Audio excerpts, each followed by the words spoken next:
Hey, what's up, everybody? This is Charles. I want to welcome you to another episode of the Dreamerspro Show. And today I'm going to be doing a full recap of the game between the Clippers and the Mavs. And the topic is the Clippers get a big win against the Mavericks, a game one win against the Mavericks in round one. So excuse my cold today. I have a bit of a cold that I'm dealing with, but I'm going to do my best to get through this content.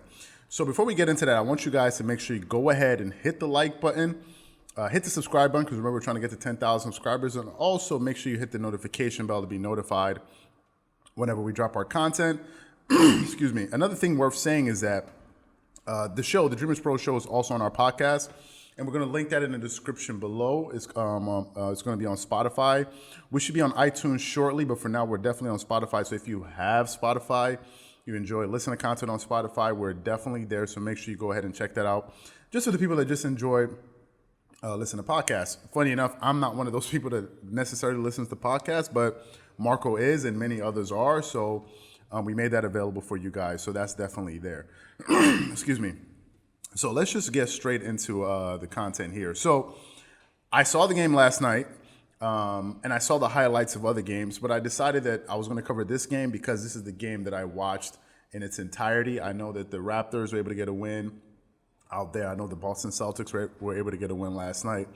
But I want to focus on this game. So I'm just going to get into the breakdown, let you guys know some of the things that I saw, and then also give you my final thoughts moving forward. So in the beginning of the game, for the people that saw the game, you saw that the Clippers were playing hellacious defense. Hellacious defense. And to be quite honest with you, you saw that they were able to hit a defensive switch in the beginning of that game. When they came out, they were able to turn the Mavs over 4 times in 2 minutes. And it all started with the teeth of their defense with Patrick Beverley, who was picking up Luka Doncic. And then, you had Marcus Morris on the wings with Paul George and Kawhi Leonard. And he could barely get in entry passes or get through get past half court to be able to get the Mavs into their offense before he was turned over. So it was they were playing stifling defense. And I think in that moment, I remember watching the game in the first few minutes of the game, and I was just saying to myself, this is the type of defense that we all envisioned the Clippers playing. However, it didn't last too long because they were able to get into foul trouble and things changed rather quickly. But I believe that the defensive intensity started with Patrick Beverley. Second thing is, I also saw that the Clippers can turn it. They have a switch that they can go to defensively, and which I don't think there's any team in the league that can do what they were able to do to the Mavs, who have one of the best, offensive ratings as far as teams in the history of the NBA, and they were able to do that to them. Another thing I noticed in the opening quarter was that Kawhi Leonard and Paul George looked pretty sharp. Kawhi was able to get to his spots. He opened up the game with a jab step, hitting to get himself a jump shot to get himself going, which I like because he's playing his game. He was playing from his spots. So they look pretty sharp. And Dallas, actually went down by 16 early in the first quarter. And at that point, I could pretty much envision what some of the, let's say, Clippers followers were saying to themselves. I'm sure some of you guys are like, man, it's a wrap. It's over for these dudes. Blase, blase, blah. But after watching basketball as long as I've been watching basketball, I know not to get excited about anything until the game is over, because basketball is a game of runs. And, the Clippers had that big lead in the first quarter, going up by 16. But by the end of the first quarter, they were down by 4 points. I think it was like 38-34. So it was a very high scoring first quarter for the Dallas Mavericks. And if I look at the box score here, if I look at the team stats, yes, the Dallas Mavericks ended up putting up 38 points in the first quarter to the Clippers 34. So they started off very well, but once Patrick Beverley got into foul trouble, I think that's when they lost a lot of their defensive intensity. And I'm going to get to Patrick Beverley as we go on in this game. By the beginning of the second quarter, however, though, the Mavs started hitting their shots. They were 8 of 12 from the three-point line by the third quarter. So the three-point ball really got them going in the game. And if I look at the team stats, as far as three-pointers, the Mavericks ended up hitting 15 three-pointers in the game. So the three-point ball brought them back into the game. And then you juxtapose that with sort of the Clippers losing their defensive intensity with some of their players getting into foul trouble like Kawhi and Patrick Beverley, and then all of a sudden, the Mavs are back in the game.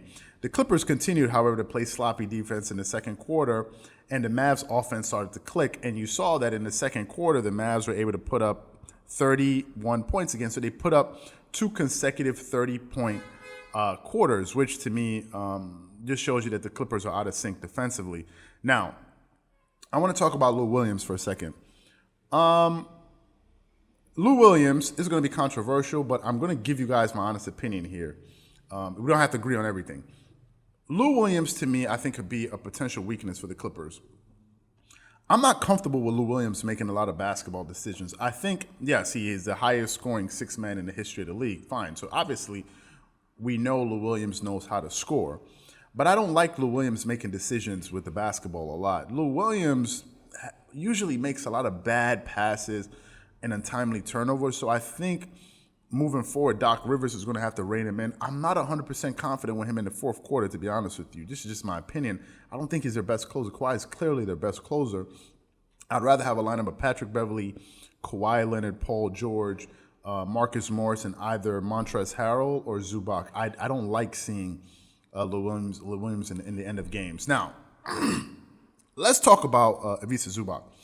Zubac was fantastic with his defensive rebounding. He was boxing out. He was getting them a lot of rebounds, and I think that really helped, the Clippers throughout the game. And the game started to get closer in the second quarter once the Clippers started to settle down. And if you look at the box score in the second quarter, the Clippers still were able to put up 32 points. However, they gave up a little bit too much in the second quarter as well.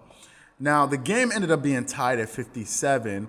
With 2 minutes to go, and with 2 minutes to go in the second half, and by that time, Paul George and Kawhi Leonard, who were clicking, already had 15 points each. So they already had 30 points in the first half between these two guys, which shows you just how good these guys are. And we're going to do another video that we're releasing today that I'm going to be talking specifically about Paul George and Kawhi Leonard. So I want you guys to be on the lookout for that video because I have an important point that I want to make about these two.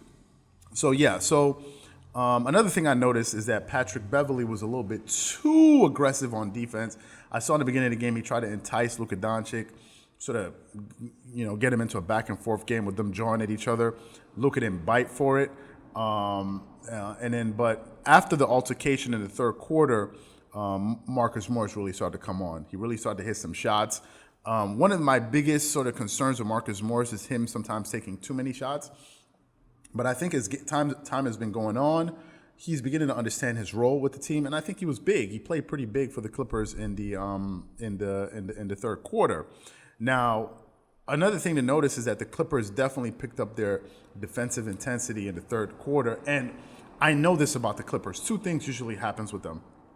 In the third quarter, they play very well.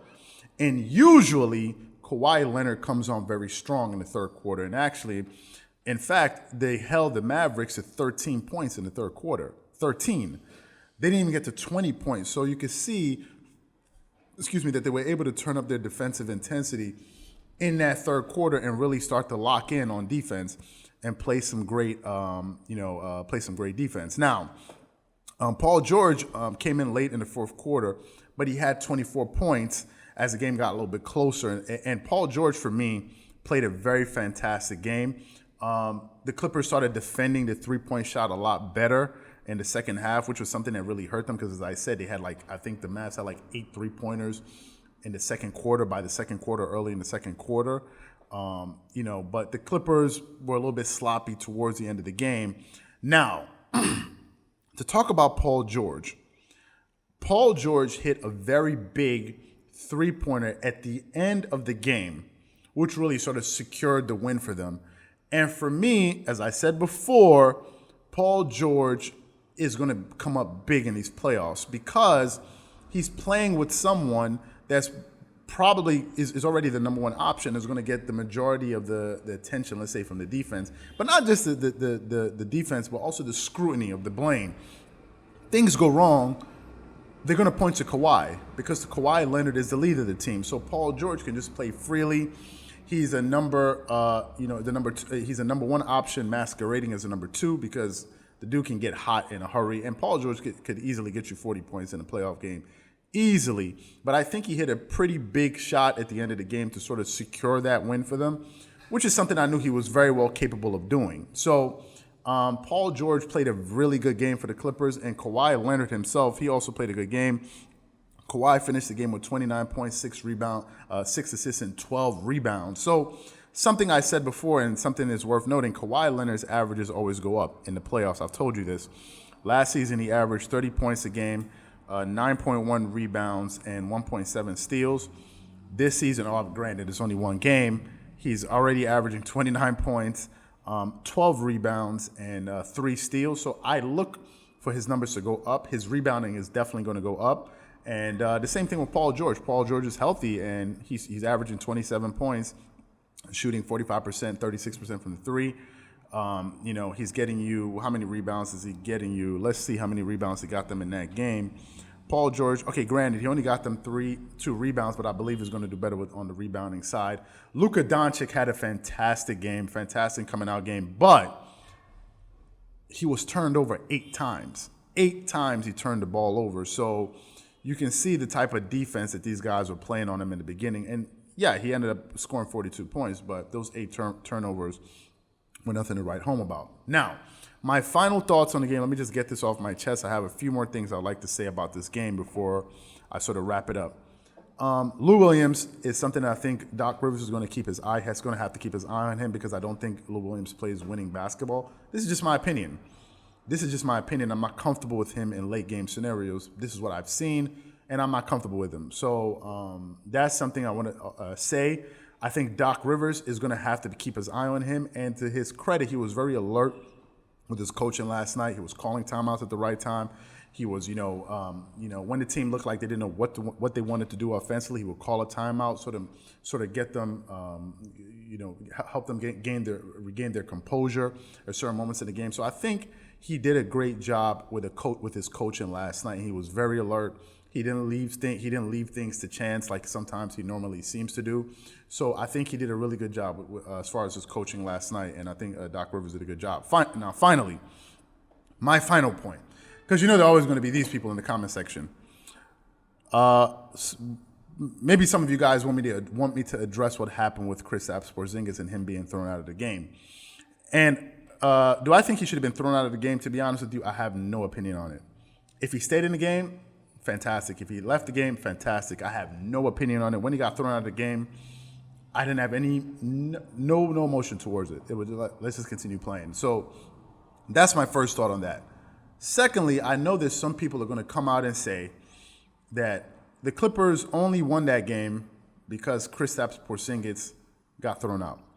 You know that there are always these people, right? So I'm going to humor you guys and just quickly respond to that. If you believe that Kristaps Porzingis, by him being in the game, the Clippers would have lost the game, when the Clippers played them 2 out of the 3 times this season, help me if I'm wrong, was Kristaps Porzingis not available, and did they still not lose? To take it a step further, was he not available for the second to last game that they played in the bubble? Did he not play? Did they not lose? So before we start going too far, because there are always these people that like to make these silly points. Oh, you guys got lucky. Come on, man. They beat him with him, and they beat him without him. So Kristaps Porzingis, whether or not he was in the game or out of the game, I think they were going to lose anyway.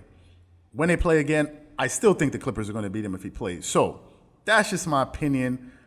Whether he was in the game or not, the Clippers are going to win that game regardless, and they're going to win the next game. That's just my opinion. And we're going to see. I'm willing to put, my money where my mouth is, and that's what I think. So what I want to know from you guys is, what are your general thoughts and opinions on the game? What did you think? What were your major takeaways?